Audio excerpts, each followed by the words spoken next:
Ya teman-teman, kembali lagi dengan saya Imam Wahyudi Santoso dengan channel khusus mobil Honda ya. Selamat menjalankan ibadah puasa bagi yang menjalankan.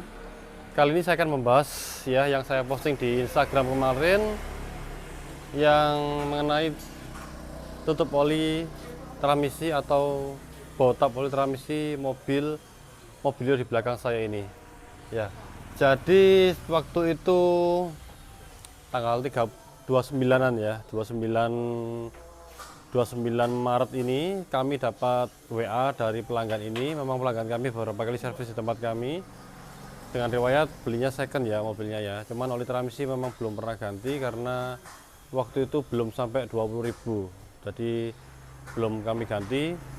Kami ganti oli mesin saja, terus pernah perbaikan penggantian sensor S2 karena nyendal sudah beres.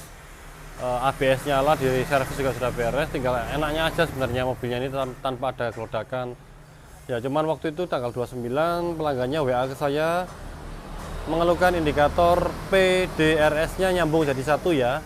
Nanti saya selipkan di video ini fotonya. Dan lalu saat indikator itu nyala mobil tidak bisa jalan. Nah, pelanggannya panik, saya himbau untuk berhenti dulu, dimatikan mesinnya, santai dulu, nanti dipakai lagi pelan-pelan, bawa pulang ke Sidoarjo. Kebetulan waktu itu mobilnya di Surabaya. Saya beranggapannya kasus seperti itu seperti biasa adalah pick up sensor ya. Pick up sensor itu sensor transmisi yang ada di bodi transmisi depan. Itu yang pernah kasus yang saya posting di Instagram, yang mobil tidak bisa jalan juga karena pick up sensor tersebut, atau sensor turbin kalau pembacaan dari part katalognya. Tapi kalau dari hasil scannernya itu pick up sensor ya. Nanti saya tunjukkan lokasinya. Ternyata mobil ini waktu datang di tempat kami DTC nya beda. DTC nya itu ada masalah dari sensor driven pulley teman-teman ya. Itu lokasinya bersebelahan dengan pick up sensor ya. Tak langsung ke ruang mesin aja ya. Ya teman-teman, kita sudah di ruang mesinnya ya. Ya, biasanya kasus indikator PDRS yang nyambung ya, itu biasanya bisa dari turbin sensor. Lokasinya ini yang BRV kemarin saya posting di Instagram tapi belum kami bahas di YouTube. Nanti tak bikinkan sendiri. Ini ya. Kalau nggak gitu koilnya lemah untuk Mobilio dan Brio, tergantung DTC lagi ya, diagnosis trouble kode ya. Tapi mobil ini menunjukkan ke sensor driven pulley yang letaknya di bawahnya heater ini.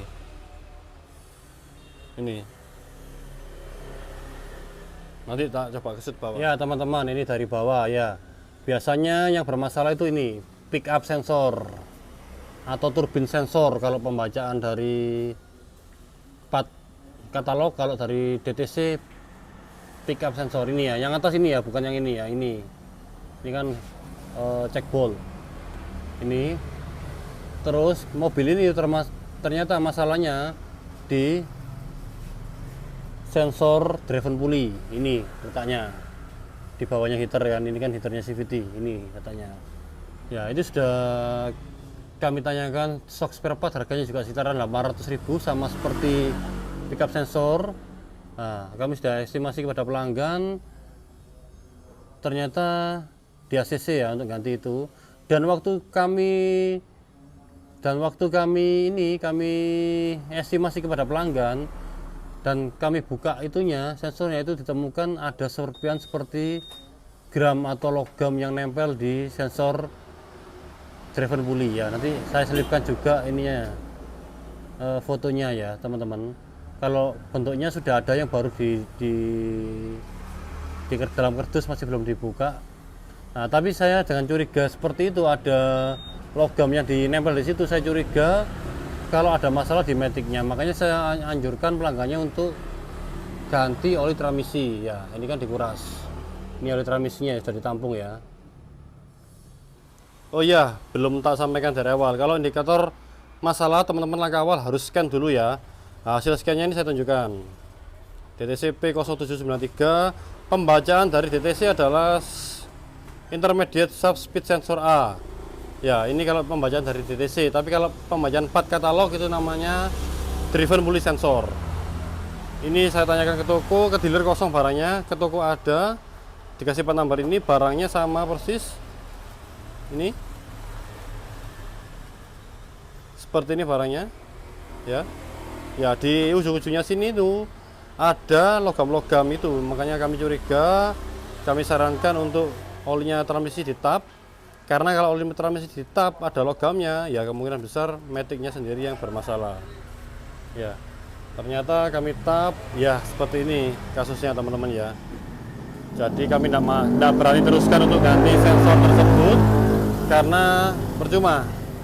Diganti pun kalau maticnya seperti ini pasti akan bocor lagi, pasti akan trouble lagi ya. Ini masalahnya adalah dari kemungkinan besar dari steel bed atau sabuk baja dari CVT ya teman-teman ya. Tak jelaskan di ruang tunggu aja biar lebih enak. Ya teman-teman, kita bahas lagi permasalahan Mobilio keluhan tadi ya.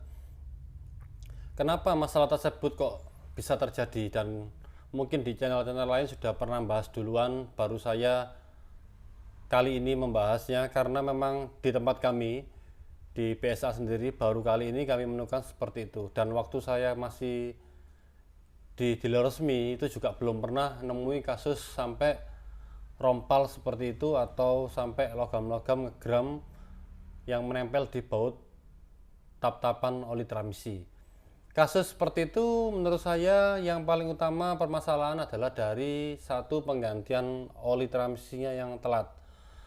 Wis rata-rata kalau masalah matic itu satu adalah oli transmisi yang tidak bagus, atau yang kedua olinya tidak sesuai dengan spesifikasi. Ya, perlu diketahui oli transmisi Honda Mobilio atau generasi yang baru, CVT-nya itu adalah generasi kedua dari punya Honda ya, yang awalnya dipunyai oleh Jazz GT3 dan City GT8, sekarang diperbarui di Honda Mobilio. Itu pakai oli transmisinya beda. Kalau oli transmisi Jazz GT3 itu Honda CVT-F, kalau Honda Mobilio ini adalah Honda HCF2 ya. Untuk oli CVT dan oli AT itu juga beda teman-teman ya, perlu diperhatikan.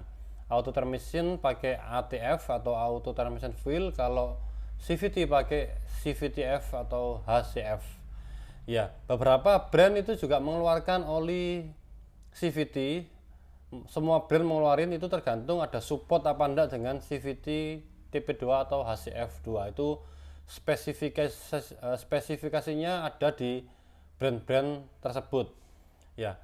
Kadang-kadang ada sales-sales yang tidak mengetahui produk knowledge yang dijual, itu juga menawarkan ke bengkel ya bisa aja. Tapi kalau saya pribadi dari dulu, dari konten awal ini saya bikin di Honda GT3 maupun GT8 tipe lama dan oli transmisi CVT yang kami pakai sampai saat ini, kami masih menganjurkan dari Honda resmi ya. Meskipun CVT-F yang dulu pemegang brandnya adalah Demisu, pembuatnya sekarang pindah ke CX Nippon, saya masih bertahan di Honda karena mengurangi hal-hal yang tidak diinginkan seperti kasus Mobilio yang di depan tadi ya. Untuk langkah perbaikannya Mobilio ini adalah satu, ganti steel belt atau belt baja itu untuk ngecek harga di dealer saya belum ngecek, tapi kalau di marketplace banyak. Terus kalau sampai puli driven pulinya bermasalah atau puli sabuk bajanya bermasalah, itu kemungkinan sih juga harus ganti teman-temannya. Tapi harus dibongkar dulu untuk mengetahui permasalahan tersebut.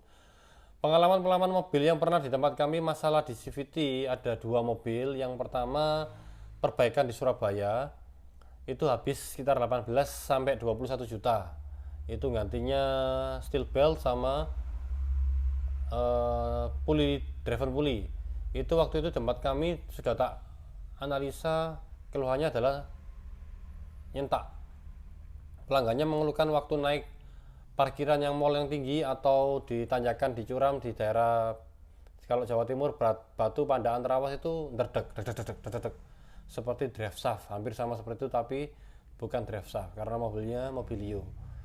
Sudah tak bongkar-bongkar mobilnya itu, mau tak bersihkan body valve sudah, ternyata masih sama. Jadi sama orangnya, karena kami belum bisa mengatasi program atau keluhan tersebut karena kami kendala tempat, waktu, dan juga SST belum punya. Jadi pelanggannya cari alternatif, dibawa ke Surabaya, habis 18 sampai 21 juta. Ada lagi yang kedua, pelanggannya ini kemarin sempat saya chat untuk menanyakan permasalahan mobilnya. Pernah ngirim saya foto itu persis seperti yang di depan tadi, foto bau tap oli transmisi yang banyak gramnya. Waktu itu ganti di tempat lain oli transmisinya. Akhirnya diputuskan untuk ganti juga di Surabaya, ganti steel bel aja atau sabuk baja aja, itu habisnya 10 juta. Ya, sebenarnya Mobilio ini bisa dilakukan seperti itu, perbaikan bisa. Pelanggannya saya sarankan untuk cari bengkel lain karena kami terbatas itu tadi waktu, tempat, dan tenaga, dan juga SSC belum punya, dan juga spare part yang harus nyari-nyari dulu. Kami dipasarkan kepada kami. Ya pilihannya cuma dua, ganti sabuk pengaman, sabuk baja, atau sabuk CVT. Terus yang kedua ganti gelondongan, karena ini sudah puasa ya, sudah mendekati hampir 10 hari puasa dan mobilnya mau rencana dibuat untuk mudik. Jadi jalan satu-satunya yang paling cepat adalah beli gelondongan. Beli gelondongan macam-macam di marketplace, mulai 17 juta, 18, 19 sampai 20 up. Ya, macam-macam. Jadi mobil ini diputusi untuk ganti gelondongan CVT jenis 2 untuk Honda Mobilio. Ini masih nyarikan spare partnya, nyari yang bergaransi, karena ingat tahun lalu kami kena tipu si Matic-nya Honda Edict ya. Ya ini pengalaman yang saya tidak mau terjadi lagi di bulan puasa juga seperti ini, dikejar deadline, nyari cepatnya, akhirnya ya karuan seperti itu. Hati-hati teman-teman yang beli gelondongan, kalau bisa cari yang toko-toko yang bertanggung jawab. Jadi itu teman-teman yang punya mobil CVT, tidak usah takut sebenarnya. Memang ada kalanya ada usianya steel bel itu rusak, tapi perlu digarisbawahi dengan perawatannya rutin, cara pakai yang bagus, itu minim sekali bisa terjadi kerusakan. Karena saya sendiri pernah tangani mobil Honda CVT Mobilio itu sampai KM 250.000 ya. KM Mobilio yang KM tinggi dan masih aman, monggo komen di bawah sini ya, dengan catatan ganti olinya per berapa ribu dan olinya pakai apa teman-teman ya. Nah, kami anjurkan ganti oli transmisi setiap 20.000 meskipun di buku servis padomannya adalah 40.000, karena kami cari amannya 20.000. Dan juga menurut kami yang bikin masalah lagi selain dari oli adalah cara pemakaian. Cara pemakaian ini mungkin masih rancu ya. Kalau saya pribadi sih, saya amati mobil-mobil yang sering dipakai tanjakan ya, daerah dataran tinggi, itu sering masalah di transmisi CVT-nya.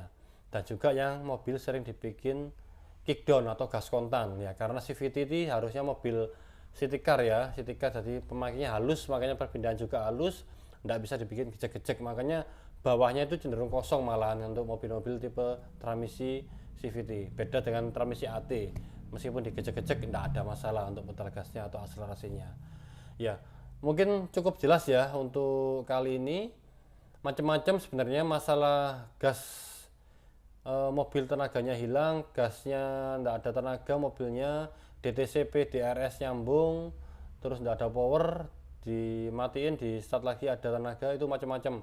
Di minggu lalu ada APP sensor ya, APP sensor yang masalah, jadi tidak bisa digas ya, barangnya masih pesan. Sementara mungkin itu aja dari kami. Mohon maaf bila ada salah kata. Salam jurulan, sampai saat. Terima kasih.